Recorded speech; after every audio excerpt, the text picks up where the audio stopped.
네, 식생활의 서구화로 인해서 유방암이 빠르게 증가하고 있는데요. 이로 인해서 가슴 재건 수술을 받는 분들이 많이 계시다고 합니다. 그래서 오늘은 이 가슴 재건 수술에 대한 이야기 나눠볼까 하는데요. 실제로 이렇게 재건 수술을 받는 분들 많이들 계신가요? 과거에 비해서는 굉장히 많이 늘었습니다. 예전에는 일단은 절제하는데 암 자체를 제거하는데 포커스가 됐다고 하면요. 네. 요즘은 이제 재건을 동시에 하거든요. 절제하면서 재건을 동시에 하기 때문에 아무래도 관심도 많아지셨고 거기에 대해서 의료보험도 되거든요. 그래서 그런 것들 때문에 요즘은 굉장히 많이 늘었습니다. 그렇군요. 뭐 가슴 재건 수술 방법이라고 해야 되나요? 방법에는 어떤 게 있을까요? 이제 재건이라고 말은 되게 어렵게 하는데요. 쉽게 생각하면은 이제 저는 이렇게 설명을 해요. 오시면 사우나 갈 정도를 만들어 드립니다라는 표현을 하는데 네. 일단 가슴이 일부이든 전체이든 절제가 되고 나면 일단 몸에 대해서 되게 위축이 되실 수밖에 없거든요.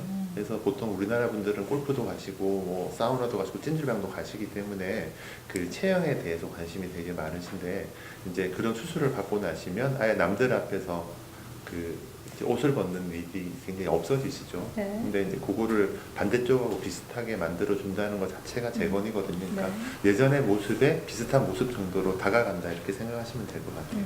그럼 가슴 재건 수술이다 보니까 비용 같은 것도 훨씬 많이 들겠어요? 예전에는 굉장히 부담스러워 하셨죠. 왜냐하면 이게 몇백 단위가 아니고요. 굉장히 높은 단위의 비용이 들었었는데 몇 년 전부터 의료보험이 되거든요. 네. 그래서 보형물을 이용한 가슴 재건 수술은 전체가 보험이 되고요. 그 다음에 뭐 뱃살이나 등살을 빼서도 가슴을 만들 수 있어요. 그런 것도 전액 보험이 되는 거고, 이제 좀 안타깝게도 지방을 이용해서 가슴 재건하는 건 이번에 보험 항목에서 빠져 있는데 네. 뭐 실손보험을 이용하거나 다른 방법을 사용한다고 하면 보험의 혜택을 누리실 수 있기 때문에 뭐 예전에 했는데 지금 좀 스트레스를 받으시는 분들도 다시 한번 재건에 대해서 고민을 할 때가 온 것 같습니다. 그럼 가슴 재건 수술을 하면 보험금을 지급받을 수 있는 거예요? 네, 지금은 이제 보험으로 할 수 있죠. 그러니까 그 의료보험이 된다는 말은 굉장히 개인 부담금이 얼마 안 된다는 말하고 똑같거든요. 네. 아마 10% 20% 정도 부담을 하시면 전체 수술비에서 재건 수술을 받으실 수 있기 때문에 그 과거처럼 그렇게 큰 비용을 들이지 않아도 그 몸의 형태를 더 좋은 쪽으로 개선할 수 있는 거죠. 네, 정말 희소식인 것 같은데요. 그럼 가슴 재건 수술을 했을 때 뭐 주의할 점이라던가 이런 게 있나요? 일단 형태를 많이 봐야죠. 일단 그래서 이제 재건도 재건인데요. 재건을 하기 위해서는 어떤 조직이 가슴으로 가는 거잖아요. 그래서 그 분이 그 전에 어떤 수술을 받으셨는지, 그러니까 예를 들면은 뭐 피부만 포함해서 조금만 상처를 내면서 수술을 하신 분도 있고요.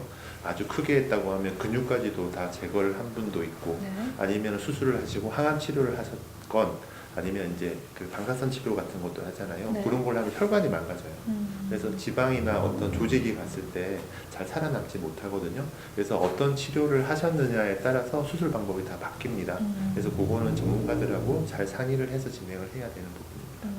그럼 이렇게 재건 수술을 했다가 또다시 수술을 하는 경우가 또 있나요? 그럼요.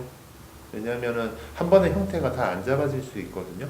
그래서 재건이라는 건 어떻게 보면은 뭐 미용 수술도 어렵지만 재건 수술은 더 어려운 부분이거든요. 수술 시간도 길고 그 가슴의 상황에 따라서 방법도 바뀌어야 되고 또 건강한 조직이라고 할 수도 있지만 좀 상처를 받은 조직들이잖아요. 큰 수술을 통해서. 그래서 좀 혈류 같은 것도 조금 떨어지고 피부 상태도 좀 딱딱한 경우가 많기 때문에 이제 그런 거에 맞춰서 차근차근 해야 되는 수술입니다.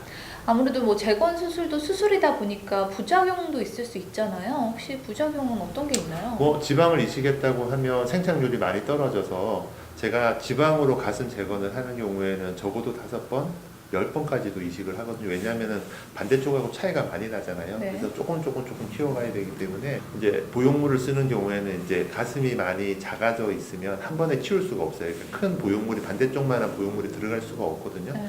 그런 경우에는 조직 확장기라 그래서 피부를 늘려주는, 그러니까 풍선을 넣어서 가슴 피부를 늘려주는 시술을 먼저 하고 그 보형물로 바꿔주는 시술을 하는 방법도 있고요.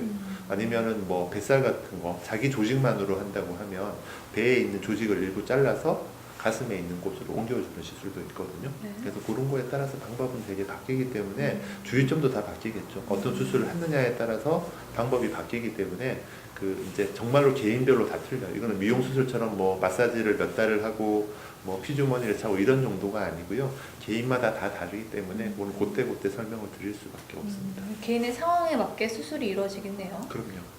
혹시 뭐 궁금한 점 있으세요? 예를 들어서 유방암 환자였던 경우는 어느 정도 치료가 완전히 끝나고 몇 년 정도 이후에 수술을 할 수 있는지 그 이제 완치의 개념인데요. 예전에는 이제 5년 정도 기준으로 완치를 판단을 하는데요.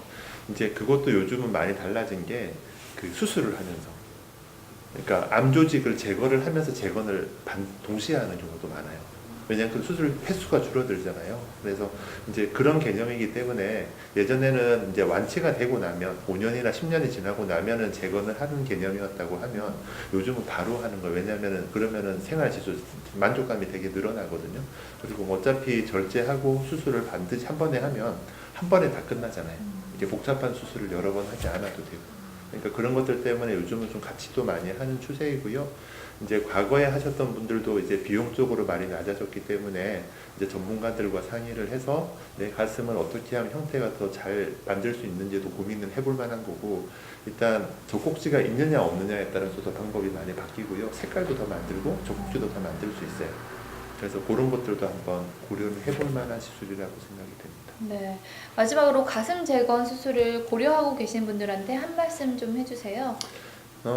그게 예전같이 뭐 별거 아니다는 시대는 지난 것 같아요. 요즘은 이제 뭐 예전에는 얼굴이 중요했다고 하면 요즘 체형도 되게 중요하거든요. 그래서 이제 그런 것도 충분히 고려할 만할 것 같아요. 5년, 10년이 지나셨고 뭐 20년 전에 수술하셨는데 항상 위축돼서 살아오셨다고 하면 가슴을 좀 재건을 통해서 만족도도 되게 높이고요. 행복해지는 거죠. 그래서 그런 것도 한번 고려할 만하니까 뭐 수술을 하시든 안 하시든 전문가하고 좀 상의를 하셔서 좀 그런 방법들을 찾으면 훨씬 더 행복하게 가실 수 있을 거라고 생각을 합니다. 네. 네, 오늘 이렇게 해서 가슴 재건 수술에 대해서 이야기 나눠봤는데요. 마찬가지로 보시다가 궁금한 점 있으시면 영상에 댓글로 남겨주시면 저희가 다음 영상에서 해결해 드리도록 하겠습니다. 저희는 다음에 더 좋은 영상으로 찾아뵐게요. 감사합니다.